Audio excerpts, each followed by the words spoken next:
Have you ever watched someone and thought, why does this come so easily to them? They're not working harder than you, they're not smarter, but they just know. Their hands know. Their ears know. Something inside them knows what nobody ever taught them. Official science calls it genetics or luck. But there's another explanation, one that changes absolutely everything. Not just how you think about talent, but how you think about death, about your purpose, and about why you're here at all. Wait, don't skip ahead. Because in 2 minutes you're going to understand something about yourself that you never understood before, and it's going to be uncomfortable. Because it means you might be ignoring the most important thing you have. Let's start with a question that official science still can't answer properly. The University of Virginia, Division of Perceptual Studies. Dr. Ian Stevenson, not a mystic, not a psychic, but a serious psychiatrist and researcher, spent 40 years documenting over 3,000 cases from around the world.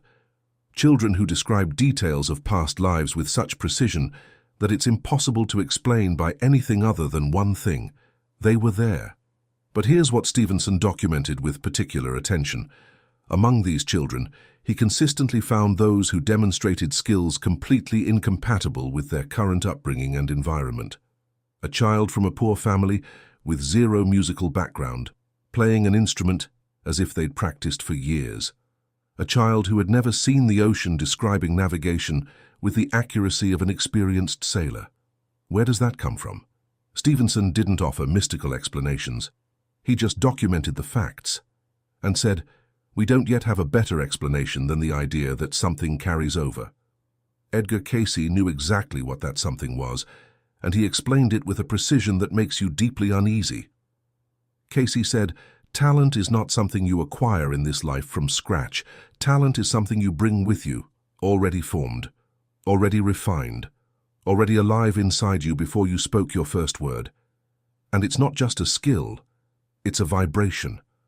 A specific, unique vibrational setting of the soul, shaped through lifetimes of practice, through years of deep immersion in a particular craft, through suffering and joy, through failure and breakthrough. The soul tunes itself to a specific frequency.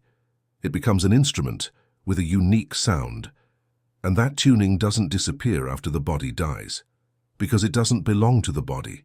It belongs to consciousness, and consciousness crosses over completely. But here's the question everyone asks. If I already know so much from past lives, why don't I remember? Why do I have to learn all over again? Cayce called this the veil, and his explanation is both simple and staggeringly deep. Imagine you need to write a new book, and you're given a choice. Write it from a blank page, or write it while holding in your mind every book you've ever read, every word you've ever spoken, every thought from every past existence. What happens with the second option? Overload, paralysis. The veil is not a punishment, it's protection, a merciful filter that lets you fully immerse yourself in this specific experience without the weight of everything that came before. But here's what matters. The veil doesn't erase, it conceals. The skills, the talents, the vibrational settings from past lives, they're all still there, behind the veil. And they surface. Not through memory, through intuition. Through that feeling of, I don't know why, but I know how. Through hands that remember, through a heart that recognizes its work the moment it touches it. And here, a real American story, one everyone knows, but that nobody has ever looked at quite like this. Grant Wood, the painter who created American Gothic, one of the most recognizable images in the history of American art. Two figures, a pitchfork, those severe, unsmiling faces. You've seen that painting 1,000 times, even if you don't know his name. But here's what most people don't know about Grant Wood. Until his late 30s, he was nobody. Literally. He taught school. He painted theater sets. He traveled to Europe to study, and came back with nothing particularly remarkable. Critics ignored him. Galleries turned him away. He doubted himself seriously. He genuinely considered quitting painting altogether and doing something real. Then, in 1930, he was 38 years old, he painted American Gothic in a matter of weeks, as if it came on its own, as if his hands knew what to do before his head had time to think. The painting immediately entered a national exhibition. It became a sensation overnight. It permanently changed American art. Critics who had ignored him for years suddenly spoke of his mature mastery and depth of technique. But where did that maturity come from? Where did that depth come from? In a man who had been treading water for 3 decades and suddenly produced a masterpiece? Cayce would have answered without hesitation. The veil got thin. What was behind it broke through, not because he suddenly learned something new, but because he finally stopped blocking what had always been inside. Now, the other side of the same coin. And this part is going to sting, because it's about a choice that millions of Americans make every single day. In his sessions, Cayce regularly described people he saw in trance, people who arrived with enormous accumulated potential and never unlocked it, not because they couldn't, because they were afraid, because they listened to someone who told them that's not for you, because they chose stability over truth. And Cayce spoke about this with rare directness. Unrealized potential is not just a missed opportunity in this lifetime, it's a delay. The task carries over to the next incarnation. He called it karmic incompletion, not punishment, just an unfinished assignment, like a book you started and never finished. Next time, you open it to the same page. Think about that.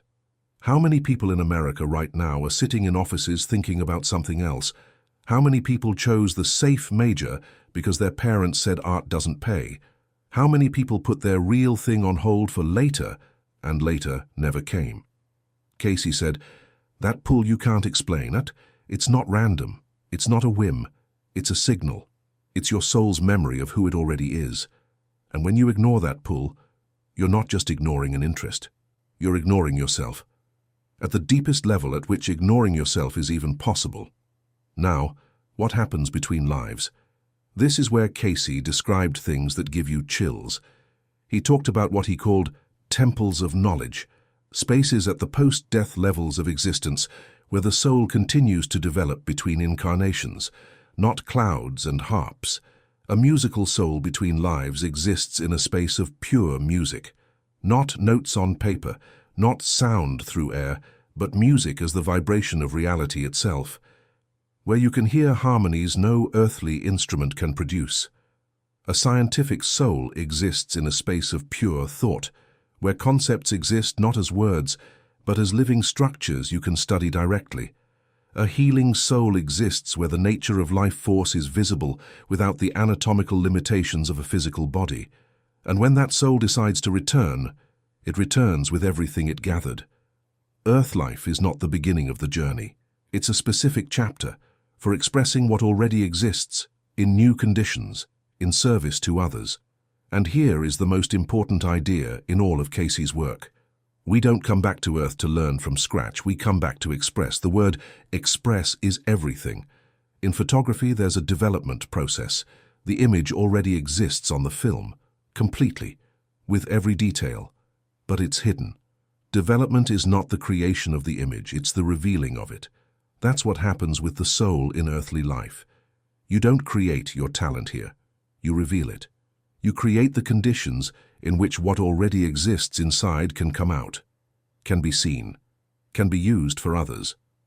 Now, why do some people in certain fields develop at extraordinary speed, while others working just as hard for just as long never reach the same level?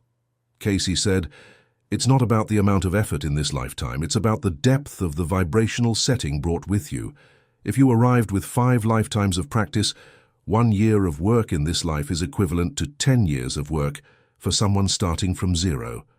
Because you're not learning, you're remembering.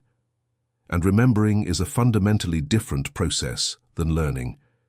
You feel it when it happens, when something clicks, when something falls into place. When you do something and think, this is right, not because someone told you, but because you know.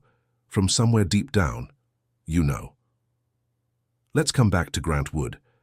After American Gothic, people asked him, how did you do this? Where did it come from? He gave different answers every time, and none of them satisfied him, as if he couldn't explain it himself, as if the painting had painted itself through him. Cayce would have been more precise, not through him, from from what he had been accumulating across far more than one human lifetime. The veil got thin the moment he stopped asking, "Am I good enough?" and simply began. And what was behind the veil came flooding out. If talent is a vibrational setting that carries over between lives, then every hour of practice here carries weight, not just in this incarnation. It's a deepening of vibration at a level that stays with you forever. Every time you choose your real work, despite the fear, despite the exhaustion, despite the voices that say, "What's the point?"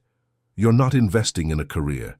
You're investing in who you'll be in the next incarnation, in what you'll arrive with, in how quickly your true nature breaks through the veil next time.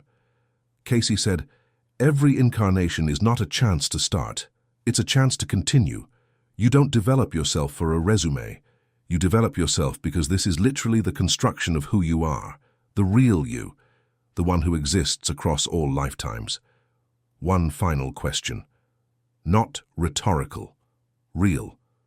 What inside you right now feels like yours, not what's profitable, not what people expect, what you're drawn to without explanation, what you pick up faster than you should be able to, what you do, and time stops. Grant Wood waited until 38. Stevenson's children didn't wait at all. They simply knew from their first days. The difference between them wasn't talent. It was how quickly each of them stopped blocking what was already there. Write in the comments, what feels like yours?